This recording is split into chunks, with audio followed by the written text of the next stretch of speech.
J'ai le plaisir d'être accompagné d'Anne Boyer, responsable du contrôle de gestion chez Santé et Compagnie, et de deux experts finance chez Delaware, Marc-Antoine Berthet, expert de la solution, et Christophe Tidgal, porteur de l'offre SAC Planning.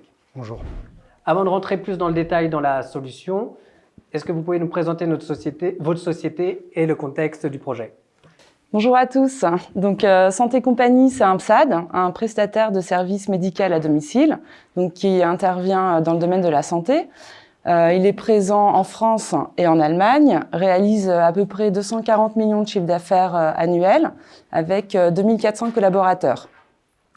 On a depuis une dizaine d'années une croissance à 2 chiffres.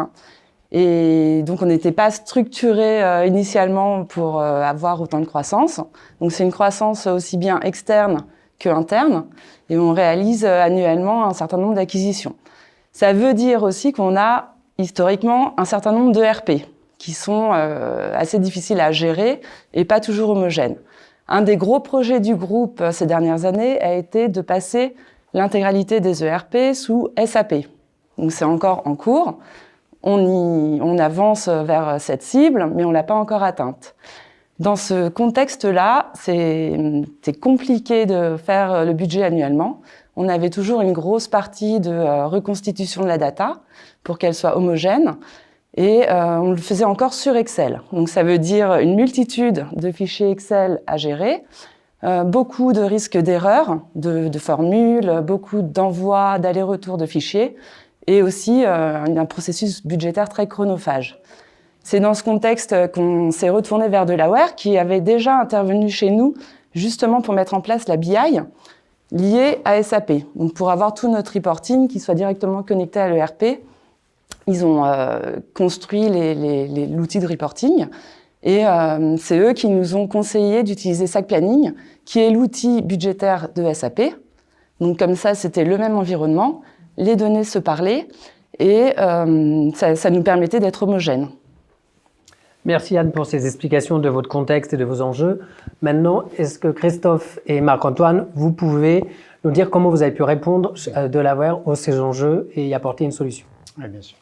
Donc, tout d'abord, chez Delaware, il y avait un premier élément très important, c'était de bien s'approprier justement le contexte de la Santé et Compagnie, et ce, de manière justement à bien identifier donc, les attentes et les objectifs du projet. Et donc, on a pu échanger à plusieurs reprises donc, avec les équipes pour bien cerner en fait, le besoin de Santé et Compagnie.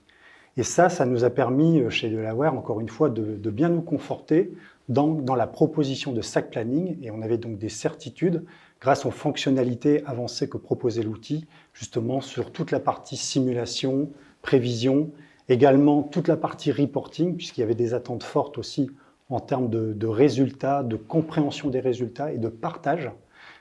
Et aussi, donc, il y avait un aspect collaboratif qui était très important dans le processus et que pouvait couvrir la solution.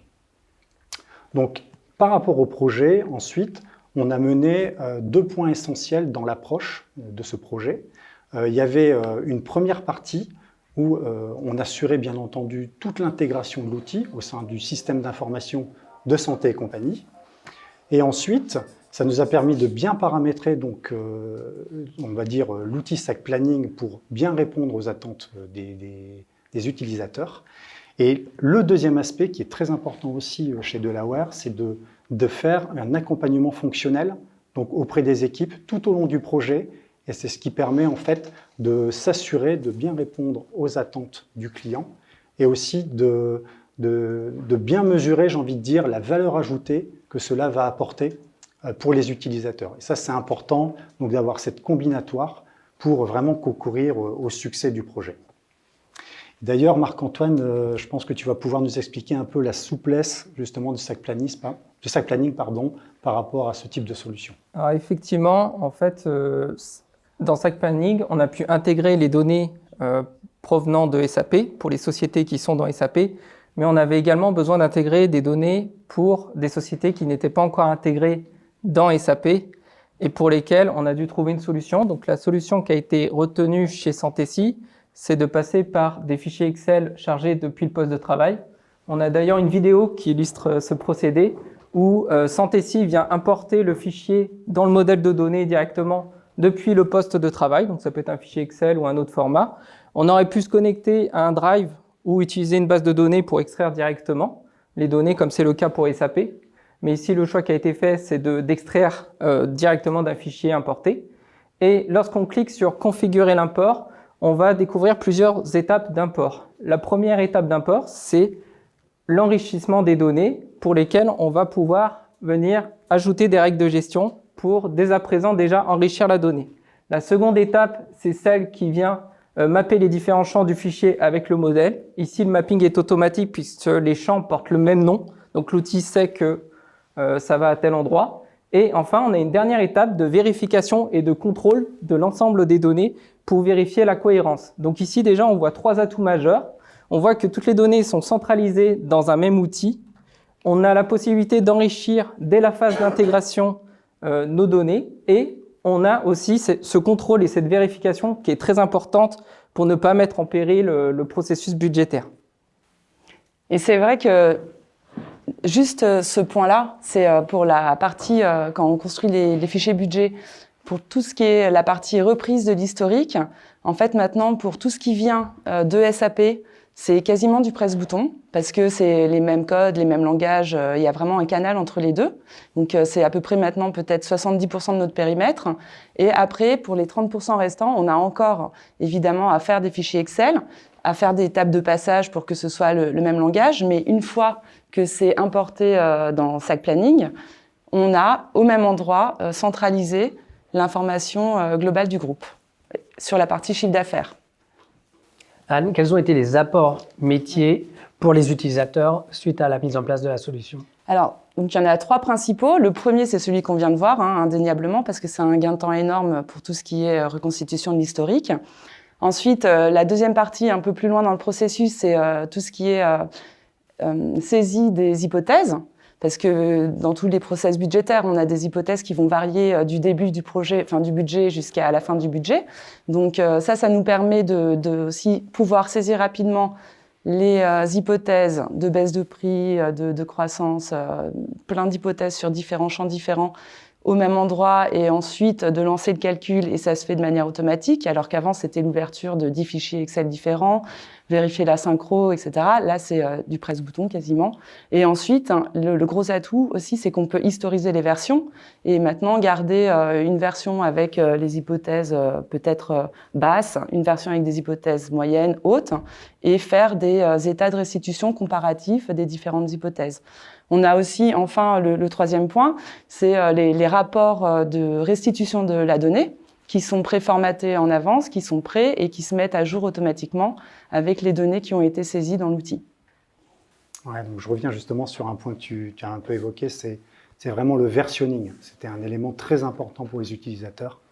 On a mis en place donc tout un système de pouvoir historiser des versions, puisque dans ce type de processus, ce qui va être important pour les utilisateurs, c'est de pouvoir jouer justement avec leurs hypothèses, de pouvoir calculer des résultats et de revenir avec toute, j'ai envie de dire, une traçabilité en fait dans l'outil. Donc naturellement, il permet d'avoir une piste d'audit pour pouvoir remonter sur toutes les étapes et savoir à quel moment on a calculé tel indicateur et telle étape du processus. Donc ça, c'est vraiment quelque chose de très important pour les utilisateurs. Ça leur permet en fait de garder une autonomie complète sur l'ensemble du processus et aussi donc de pouvoir de passer d'étape en étape avec toujours un contrôle permanent. Donc en synthèse, en fait, on a vraiment ici SAC Planning qui permet d'associer vraiment plusieurs fonctionnalités très importantes dans les processus de prévision. Donc on va avoir la saisie des hypothèses, on va avoir aussi le calcul, donc qui va être accompagnateur sur tous les calculs de prévision, de simulation. Et enfin, l'élément important aussi, c'est toute la partie donc restitution, puisqu'il va faciliter la compréhension, il va permettre d'analyser les résultats et ensuite de partager, c'est vraiment l'élément important, de partager avec un ensemble de collaborateurs toute la restitution des résultats. Donc on a ici une vidéo, une deuxième vidéo à vous proposer, avec un exemple d'écran, où vous allez avoir justement cette association ici avec les indicateurs clés que Santé et compagnie utilise aujourd'hui pour déterminer son chiffre d'affaires. Donc l'indicateur nombre d'entrées-sorties est celui justement sur lequel on peut jouer. On peut ici avoir sur cette couche reporting tous les axes d'analyse qui vont être importants pour déterminer sur quelle agence, sur quel forfait je veux travailler. Et à chaque fois avec la couche, comme vous le voyez ici, Data Vis, visualisation du résultat sur le bas de l'écran. Donc ici dans l'exemple, on a pris justement les données de forecast et de budget. On vient donc très simplement en fait modifier, mettre une hypothèse budgétaire avec un plus 20% ici dans l'exemple. Et vous voyez tout de suite que SAC Planning permet d'afficher l'impact directement de croissance de chiffre d'affaires qui est donc le résultat donc, de la modification. Et il va donc mettre, bien entendu, à la validation de cette hypothèse, les résultats à jour sur l'ensemble de l'écran. Donc ici, on peut retrouver des indicateurs de croissance, on peut vraiment mettre des focus sur les indicateurs et les résultats obtenus. Le point qui était important pour nous aussi, c'était d'avoir plusieurs manières de saisir les hypothèses budgétaires en termes de croissance, élaboration, etc. Parce que de par les différentes croissances externes qu'on a pu faire, on a vraiment des manières de travailler différentes, des interlocuteurs différents. Et on a construit l'outil de telle manière à ce que chacun puisse garder quand même ses habitudes. C'est-à-dire qu'il y en a qui vont parler en pourcentage de croissance de chiffre d'affaires. Donc, on va rentrer un pourcentage et le chiffre d'affaires va se calculer. Il y en a qui vont parler en pourcentage de croissance de fil actif, de patientèle. Ils vont dire, moi, je pense que je vais avoir 1000 patients en plus. Donc, on rentre un nombre de patients, ça va se répercuter sur le chiffre d'affaires. Ou alors, en tarif moyen. Enfin, on a vraiment... l'outil a été fait de telle manière qu'il est adapté aux besoins des opérationnels et à leur manière de travailler. Donc, merci. On voit que... J'ai encore une chose, juste une chose à dire. Donc j'en profite en effet de cette vidéo pour soit vous informer, soit vous rappeler qu'on va tenir aussi un corner en fin d'après-midi. Donc on vous invite vraiment à venir sur ce corner si vous voulez toucher du doigt cet outil, puisqu'on aura des scénarios à vous proposer et sur lesquels vous pourrez manipuler l'outil. Et il y a un dernier point aussi que j'ajouterais, c'est il y a aussi l'élément, l'aspect fonctionnalité collaborative de l'outil, où on a en permanence la possibilité justement via la saisie de commentaires, de partager en fait les hypothèses que l'on vient intégrer dans l'outil avec l'ensemble de l'équipe et pour fluidifier tout le processus justement. Merci. On voit que la solution est riche fonctionnellement et apporte beaucoup de valeur aux utilisateurs. Mais est-ce qu'avec SAC Planning, on peut également aller plus loin dans les fonctionnalités de gestion du processus de prévision ? Alors effectivement, on aurait pu aller plus loin pendant le projet et ce sera peut-être l'occasion de le faire en lot 2. En termes de reporting notamment, puisque SAC Planning s'inscrit dans la solution SAC, qui est la solution de reporting de SAP. Et donc, on aurait pu pousser plus loin la data vis et le reporting, sachant qu'on a déjà pas mal de data vis qui nous aident à la saisie pour le processus de santé-ci. Mais on aurait pu aussi imaginer des reportings voués à la diffusion pour, par exemple, la direction. Ça aurait pu être intéressant pour un cas comme santé-ci. Et on a aussi tout ce qui est organisation, où on aurait pu mettre en place un système de workflow. Donc on a une vidéo qui illustre un exemple de ce qui aurait pu être mis en place, avec une tâche par agence, où là, en tant que contrôleur de gestion, je viens valider la saisie du responsable d'agence. Et donc, je suis directement notifié qu'il a terminé de saisir, pour ensuite aller être redirigé vers la tâche, vers l'écran concerné avec les filtres déjà appliqués sur l'agence de Versailles et sur la bonne version. Je vais pouvoir venir contrôler les chiffres et si c'est bon pour moi, je peux venir approuver les données qui ont été saisies par le responsable d'agence. Donc on a la possibilité de gérer un workflow de cette manière avec un système de Gantt avec une date de début, une date de fin. On peut aussi avoir un affichage sous forme de liste et de calendrier et on retrouve aussi à droite plein d'informations qu'on peut venir ajouter si on veut plusieurs acteurs sur notre processus ou si on veut définir par exemple une date d'échéance, c'est également possible. Voilà, donc on peut pousser plus loin l'organisation avec un vrai suivi du processus d'un point de vue plus global. Merci Marc-Antoine. Et quels ont été les éléments clés pour garantir le succès du projet ? Alors je dirais qu'il y a notamment 3 éléments clés. Le premier élément, c'est la phase de cadrage, c'est la formalisation du processus. il est très important de passer du temps sur cette phase pour partir sur la bonne solution, la bonne construction de la solution. Le second point, c'est la proximité avec l'équipe métier. C'était très important dans le projet Santé-Si d'avoir un suivi régulier avec les contrôleurs de gestion, de pouvoir les informer du déroulement du projet pour qu'ils puissent voir l'évolution et ainsi s'assurer que les objectifs sont respectés ou revoir la trajectoire si les objectifs ont été modifiés par rapport à la construction de la solution.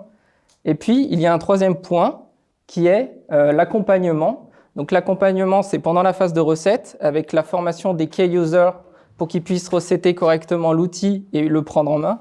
Et enfin, l'accompagnement post-démarrage des équipes en formant l'ensemble des équipes du contrôle de gestion pour qu'ils puissent tous ensemble prendre en main l'outil et garantir un succès de cette prise en main.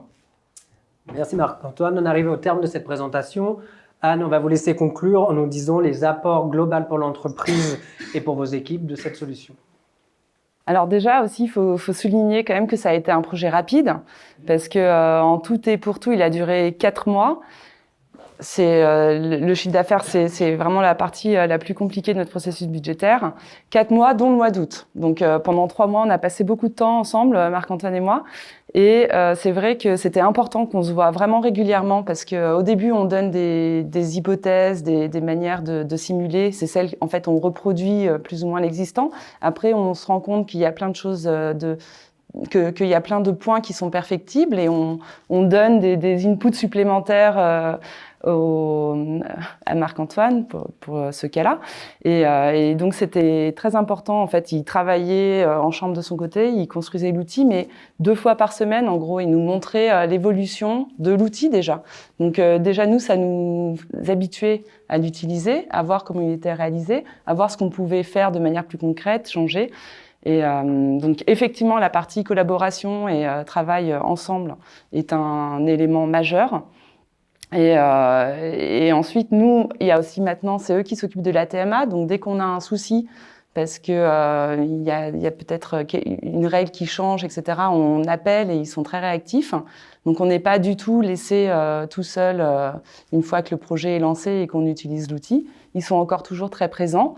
Et donc, on est très satisfait de cette mise en place pour le chiffre d'affaires et on a maintenant pour projet de généraliser à l'ensemble du compte de résultats la construction budgétaire dans SAC Planning. Merci Anne pour toutes ces informations. On arrive au terme donc de cette présentation. Maintenant, on est à votre écoute pour toutes vos questions ou commentaires.